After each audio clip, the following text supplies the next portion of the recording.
pero leeremos el versículo anterior y el posterior para tenerlo todo en contexto, ¿de acuerdo? Aleluya. Dice así el texto, dice la palabra. Y Jesús se acercó y les habló diciendo: toda potestad me es dada en el cielo y en la tierra. Por tanto, id y haced discípulos. ¿Hacer qué? Discípulos. Discípulos a todas las naciones, bautizándolos. ¿A quién? A los discípulos, bautizándolos en el nombre del Padre y del Hijo y del Espíritu Santo, enseñándoles ¿a quién? A los discípulos que guarden todas las cosas que os he mandado. Y he aquí, yo estoy con vosotros, ¿con quién? Con los discípulos, todos los días hasta el fin del mundo. Amén. Amén. Vamos a orar, hermanos.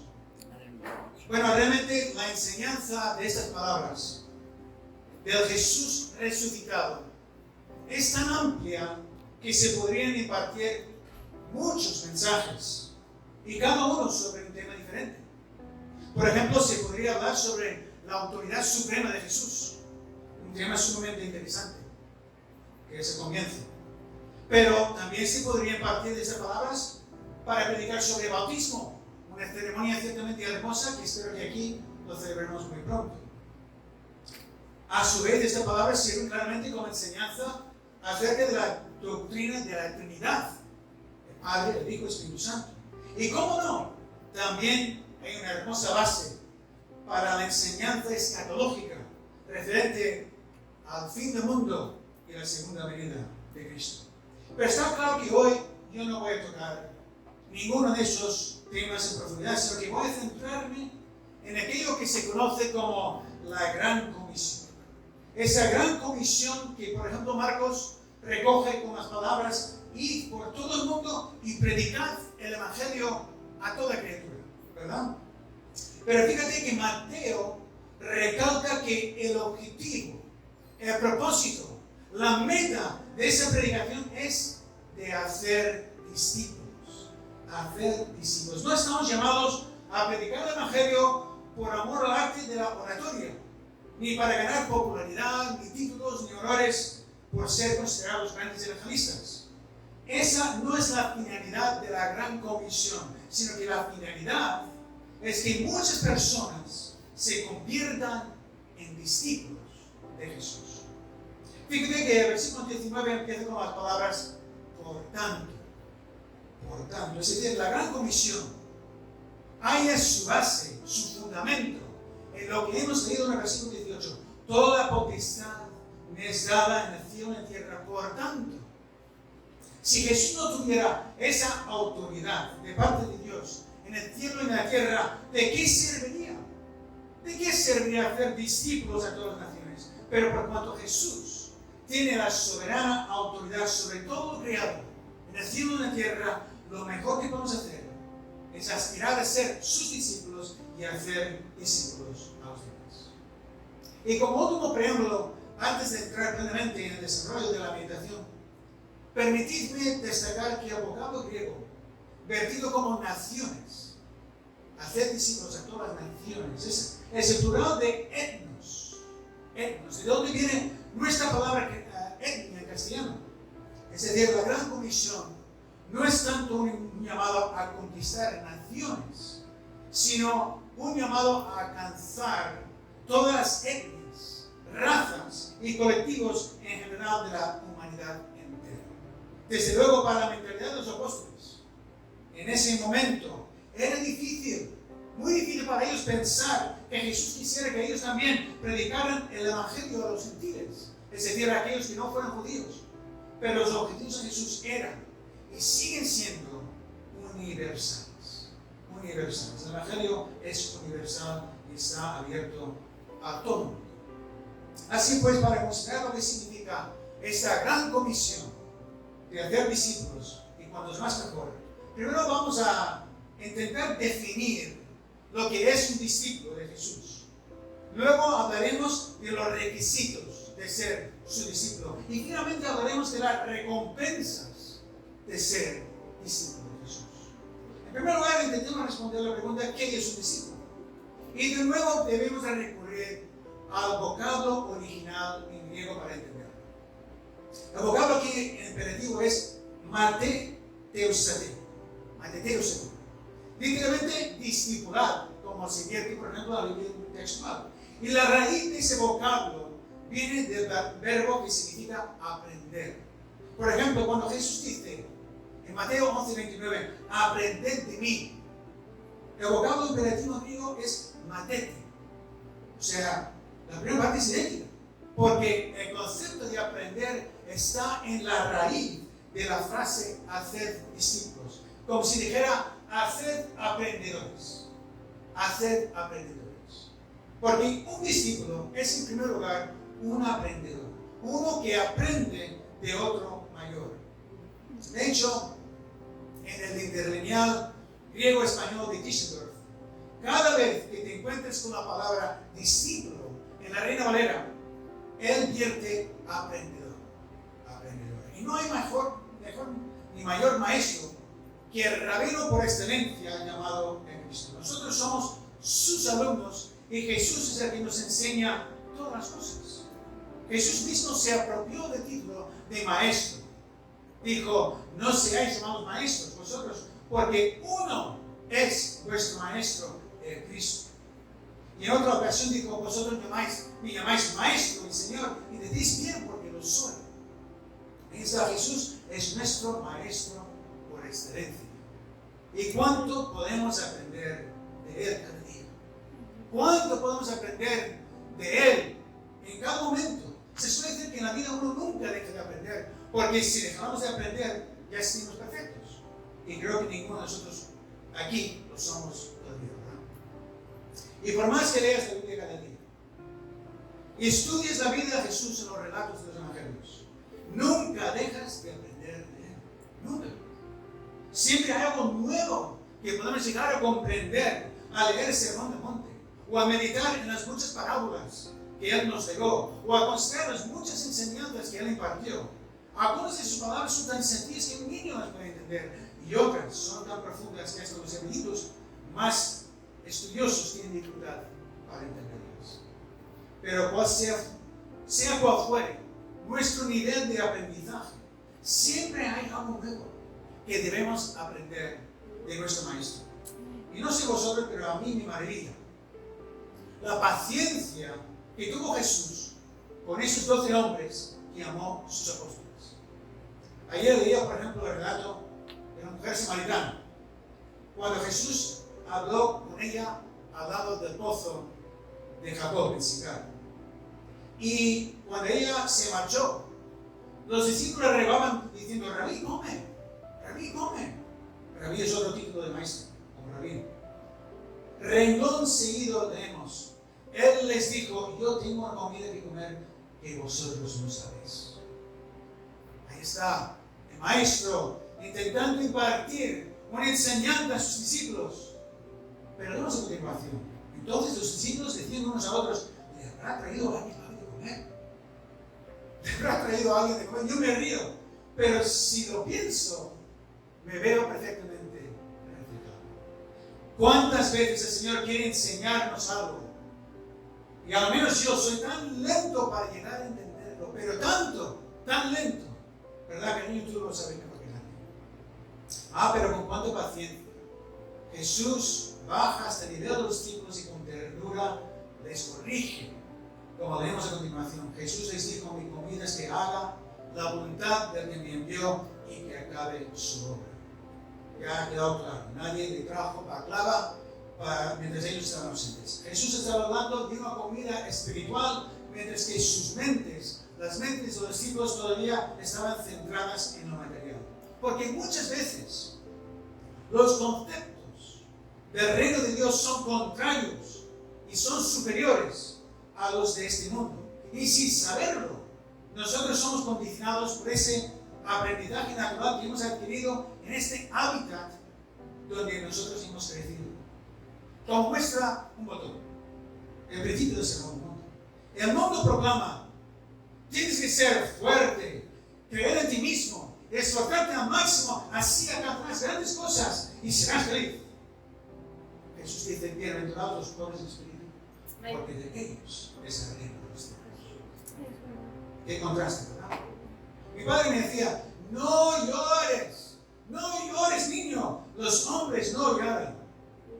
Jesús dijo, bienaventurados los que lloran, porque ellos recibirán consolación. El mundo proclama el aforismo de la ley del más fuerte bajo el lema de la historia la escriben los vencedores. Jesús dijo, bienaventurados los mansos, porque ellos recibirán la tierra por heredad. Y así podemos seguir. Podríamos seguir una vez tras otra con casi todas las enseñanzas de Jesús que dejaban boquiabiertos a sus contemporáneos y que siguen rompiendo nuestros esquemas hoy en día.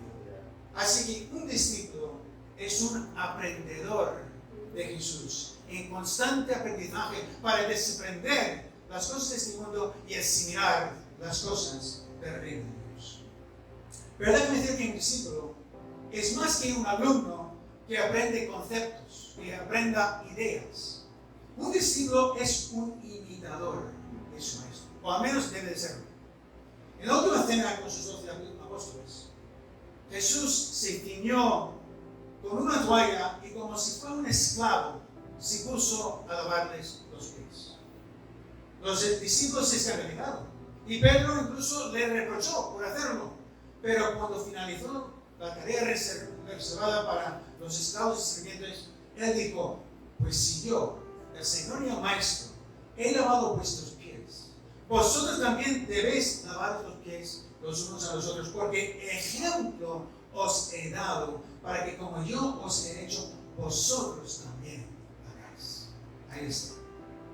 Jesús no solo quiere que sus discípulos tengan conocimiento espiritual, sino sobre todo que lleven a la práctica esas enseñanzas en sus vidas diarias.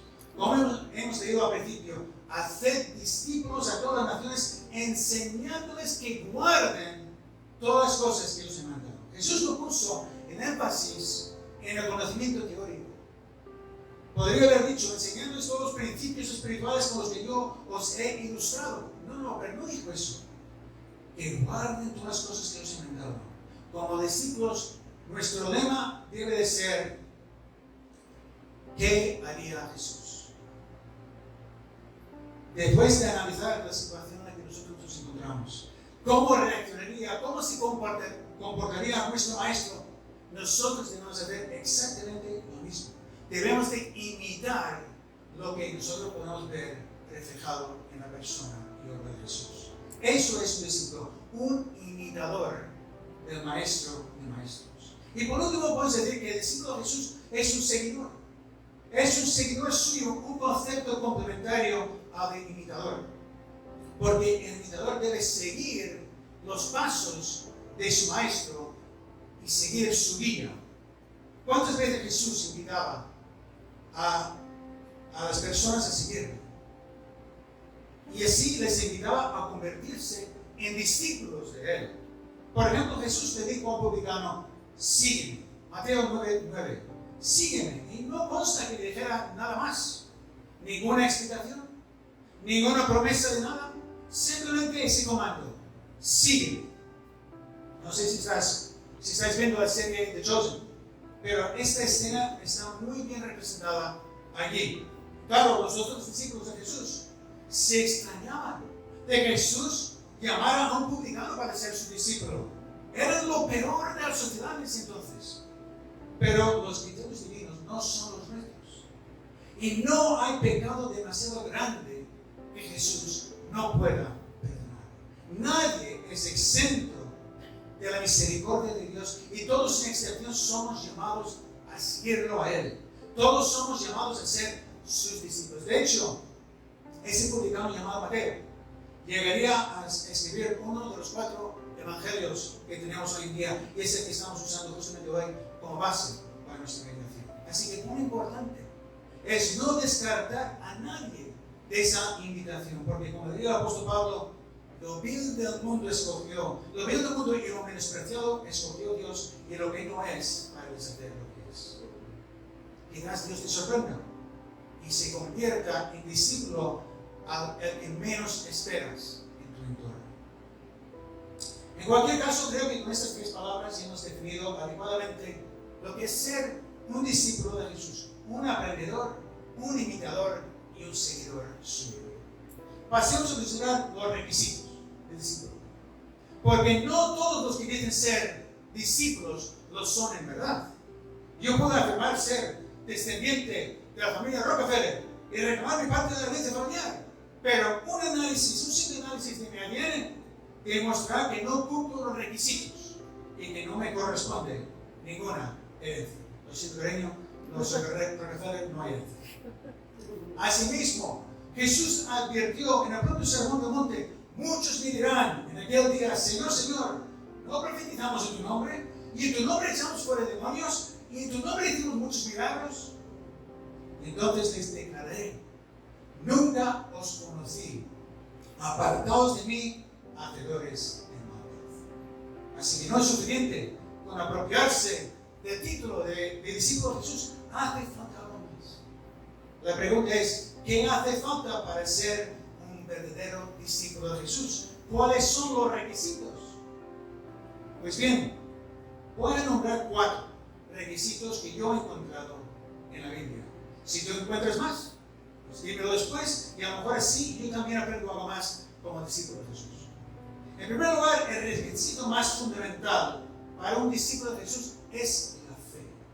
La fe en la persona y obra de Cristo Jesús. En la última cena, con sus discípulos, poco después del lavamiento de los pies, que ya hemos mencionado, Jesús les dijo: no se turbe vuestro corazón.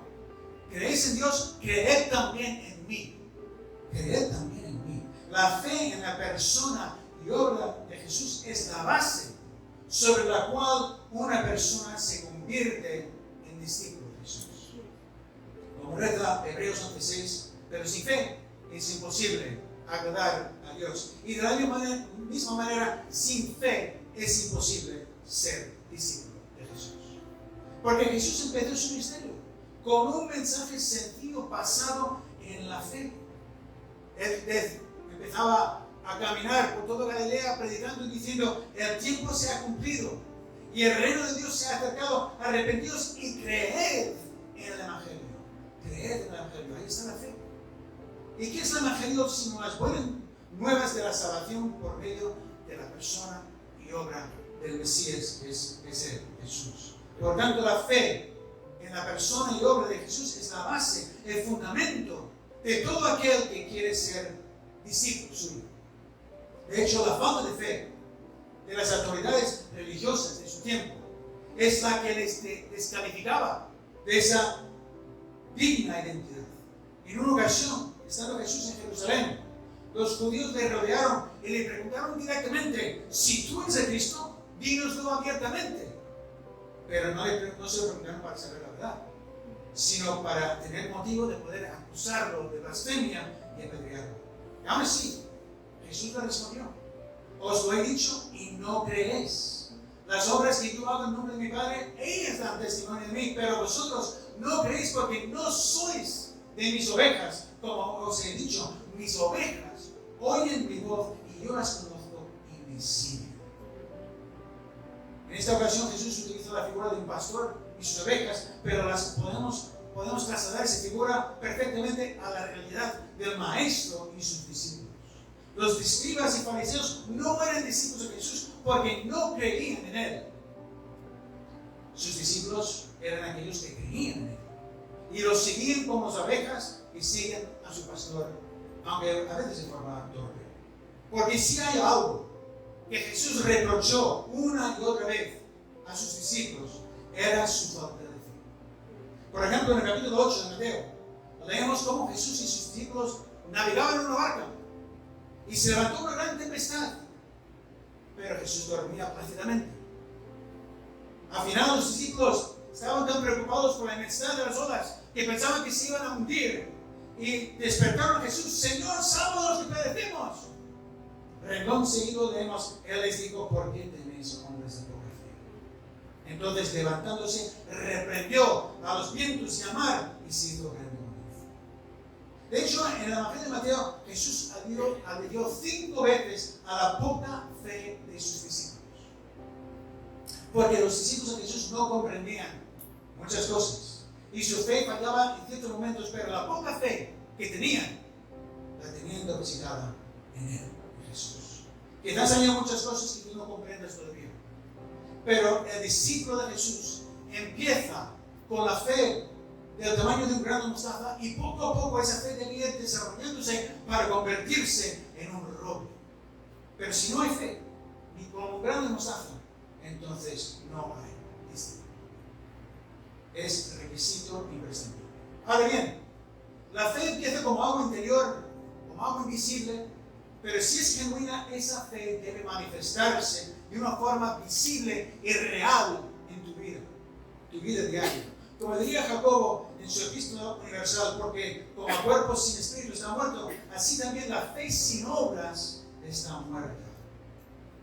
Las obras y la obediencia a las enseñanzas de Jesús son la manifestación visible de esa fe invisible, si es genuina.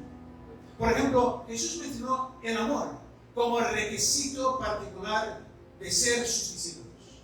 Algo claramente tangible, visible, ¿verdad? Una vez más, en la última cena con los 12, después de ese lavamiento de los pies, Jesús les dijo: un mandamiento nuevo os doy, que os améis unos a otros, como yo os he llamado, que también os améis unos a otros. En esto conocerán todos que sois mis discípulos, si tuvierais amor los unos por los otros. El amor es el distintivo que señala la autenticidad de nuestra fe. Es como el sello de autenticidad en un billete de dinero, un sello que hoy en día lleva incluso un holograma. Si el billete no lleva ese sello que garantiza su autenticidad, es falso, no sirve para nada. Y si no hay amor entre los que nos llamamos discípulos de Jesús, ¿dónde queda la autenticidad de nuestra fe? ¿Dónde?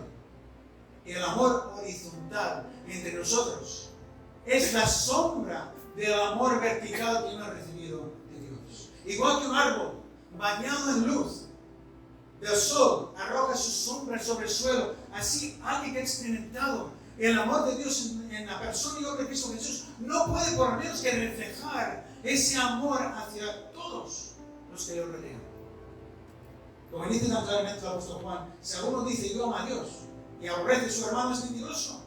Pues que el que no ama a su hermano a quien ha visto, ¿cómo puede amar a Dios a quien no ha visto? No podemos pretender ser discípulos de Jesús si no amamos a aquellos por los cuales Jesús murió y resucitó. Por tanto, no podemos permitir ningún tipo de rencor en nuestras relaciones personales, por más que nos hayan herido, más herido fue Jesús por nosotros. No podemos permitir que nuestros semejantes pasen hambre o que les falten las cosas esenciales para subsistir. El amor nos impulsa a ayudar al necesitado. No podemos permitir que nuestro hermano sufra una injusticia sin manifestar públicamente nuestra disconformidad. El amor nos pone al lado del que sufre para acompañarlo, levantarlo, animarlo y defenderlo. No podemos permitir que nuestra lengua sea un instrumento de destrucción en vez de un instrumento de edificación. El amor se manifiesta de muchas maneras. Y cuando el amor se manifiesta en una comunidad, la gente no puede por menos que notarlo. En esto conocerán todos que sois mis discípulos si tuviereis amor los unos con los otros. Fe, amor. En tercer lugar, Jesús recalca la necesidad del sacrificio personal para ser discípulos suyos. Si alguno viene a mí y no aborrece a su padre y madre y mujer, e hijos y hermanos y hermanas, y aún también su propia vida, no puede ser mi discípulo. Y el que no lleva su cruz y viene en pos de mí, no puede ser mi discípulo. Estas palabras parecen contradictorias con la ley del amor que hemos visto antes, pero en realidad son complementarias. Porque no es que tengamos que aborrecer literalmente a nadie, sino que en caso de tener que escoger entre Cristo o a favor de otra persona, debemos estar dispuestos a renunciar la buena opinión de ella, aunque se trate de nuestra familia más allegada. Tenemos que estar dispuestos a renunciar el favor de cualquier persona a nuestro alrededor. Es decir, ser discípulo de Jesús significa que Él debe ser siempre el primero y todos los demás deben quedar en segundo plano. De hecho, si nuestra fe en Cristo supusiera tener que enfrentarnos al martirio por crucifixión, de allí la referencia a llevar la cruz, debemos estar dispuestos a renunciar incluso a nuestra propia vida por amor a nuestro Salvador. ¿Cuántos cristianos de los primeros siglos tuvieron que enfrentarse a la muerte por profesar su fe en Jesús? Y aún hoy en día hay algunos lugares del mundo donde los discípulos de Jesús son perseguidos hasta la muerte. Y tú y yo no vamos a ser capaces de confesar públicamente que somos sus discípulos. Vivimos en una sociedad que tolera hasta lo intolerable y nos amilanamos ante una opinión pública ignorante. Nos importa más evitar ser criticados por la gente y en los círculos donde nos movemos, amistades, compañeros de trabajo, etc., que dar testimonio de nuestra fe en Jesús. Pues Jesús dice que tales personas no pueden ser sus discípulos. No podemos pretender vivir nuestra fe de forma secreta, sin que nadie más se entere. Todo lo contrario, estamos llamados a hacer discípulos. A hacer discípulos mediante nuestro testimonio personal, aunque eso suponga cierto sacrificio por nuestra parte. Seguramente en España no tendrás que enfrentarte a la muerte por dar testimonio de tu fe. Pero es posible que algún familiar, algún amigo, algún compañero de trabajo te mire mal o incluso hable mal de ti. Sin embargo, ese es un precio muy pequeño que pagar en comparación con el precio infinito que Jesús pagó por ti y por mí en la cruz de Calvario. Así pues, el verdadero discípulo de Jesús debe estar dispuesto a renunciar hasta su propia vida por amor a su Maestro y Salvador. Por último, el cuarto, el verdadero discípulo de Jesús debe perseverar en vivir su fe de forma consecuente a lo largo de los años, según leemos en Juan 8:21. Dijo entonces Jesús a los judíos que habían creído en él: si vosotros permaneciereis en mi palabra, seréis verdaderamente mis discípulos. Ahí está, si permaneciereis. Ser discípulo de Jesús significa permanecer en su palabra.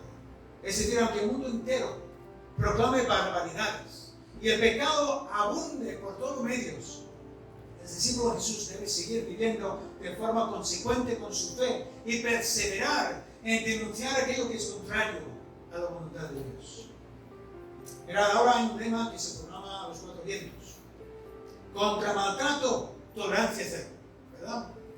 Y me parece muy bien esta campaña. Pero el discípulo de Jesús debe ir más allá, debe ir más lejos, siendo su lema: contra el pecado, tolerancia cero.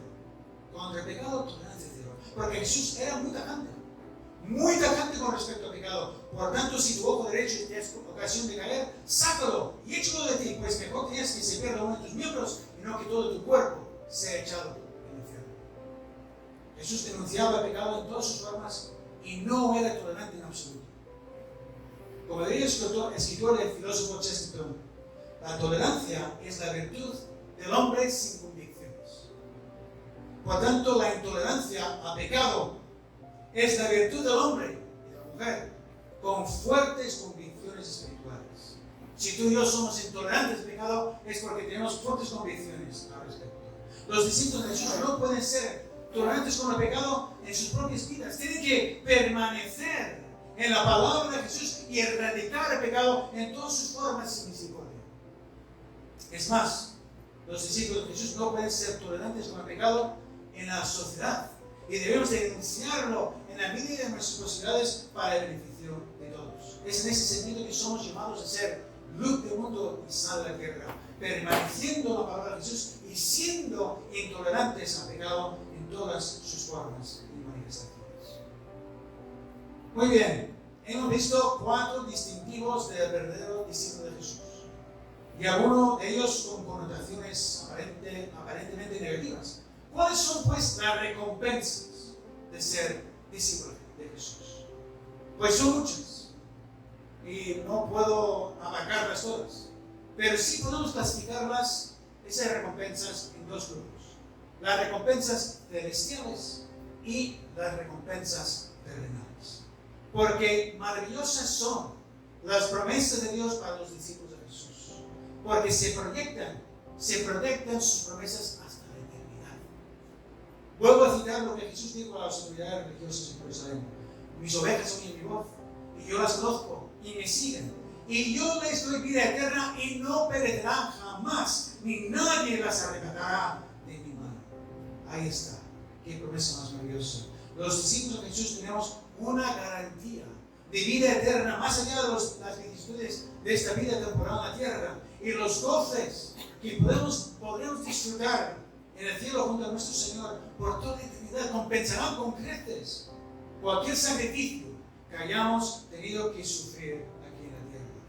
Si pudiéramos conocer por un momento cómo debe ser el cielo, visualizarlo, experimentarlo por un momento, creo que nuestros valores, nuestro sistema de valores cambiaría. De hecho, las pocas personas que han tenido el privilegio de poder estar a las puertas del cielo, como Dan Piper, el protagonista del libro 90 minutos en el cielo, después de ver cómo era estar en el cielo, no quería regresar.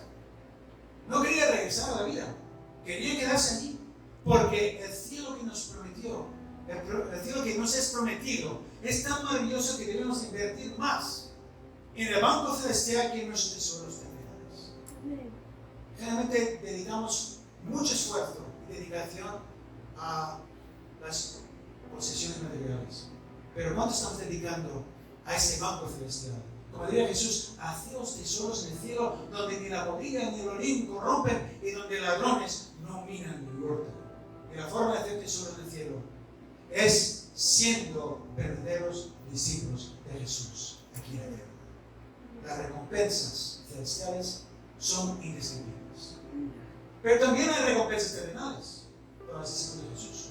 Mientras esperamos esas recompensas eternas en el cielo, Jesús dijo a sus discípulos en la última cena: de cierto os digo, el que en mí cree, las obras que yo hago, él las hará también, y aún mayores hará, porque yo voy al Padre.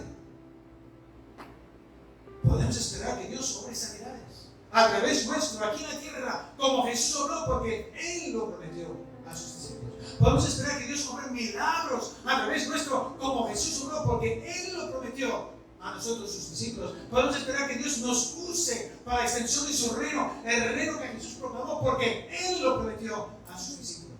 Podemos esperar que Dios nos use para hacer muchos discípulos por todo el mundo, porque esa es su voluntad expresa y la gran comisión que Él nos ha encomendado. Y aunque solo una persona se convierta en discípulo de Jesús por nuestro testimonio, tendremos la satisfacción inmensa de saber que hemos colaborado en el proyecto eterno de Dios para esa persona. El proyecto eterno. En mi trabajo secular, yo tengo satisfacción en saber que he colaborado en ver en los supermercados los envases, que yo he colaborado en elaborar, a configurar la maquinaria que los produce. Pero esos envases son algo temporal, como las máquinas que los producen, aunque algunas de esas máquinas siguen trabajando desde el año 70. Cuanto más si colaboramos con los proyectos de Dios que duran por toda la eternidad. Qué privilegio tan grande, qué satisfacción más inmensa. Yo creo que no hay mayor satisfacción en este mundo que colaborar en hacer discípulos de Jesús. Así. Concluyo esta mañana recordando de nuevo las palabras de Jesús. Por tanto, id y haced discípulos a todas las naciones. No es algo optativo, es un imperativo necesario, obligatorio. El discípulo de Jesús tiene que multiplicarse, tiene que hacer más discípulos mediante su testimonio personal en el lugar donde se encuentre. Tiene que multiplicarse. Así que yo respondo a la pregunta que planteó Sara hace un par de semanas en su predicación. Ella planteó la pregunta: ¿qué te pide Dios? ¿Qué te pide? Dios te pide que hagas discípulos a tus familiares, a tus amistades, a tus compañeros de trabajo, a tus vecinos y a todo aquel que te rodee. Por supuesto que la obra del Espíritu Santo, todos lo sabemos, y solo Él puede convencer de pecado, de justicia y de juicio. Pero tú tienes que hacer tu parte. Yo tengo que hacer mi parte. Todos tenemos que hacer nuestra parte, dando testimonio de nuestra fe en Jesús y predicando el Evangelio a toda criatura. Porque las recompensas son eternas y son maravillosas. No te conformes con menos. No te conformes con una vida espiritual raquítica. No te conformes con llevar una vida secreta. Atrévete. Atrévete a llevar a cabo la gran comisión en tu vida. Y quizás Dios te sorprenda. Dios te sorprende porque Dios es especialista en sorprender a sus discípulos. Quizás colabores en hacer más discípulos de Jesús que hubieras soñado, pero no sabrás hasta que no lo intentes. Que Dios te bendiga. Amén.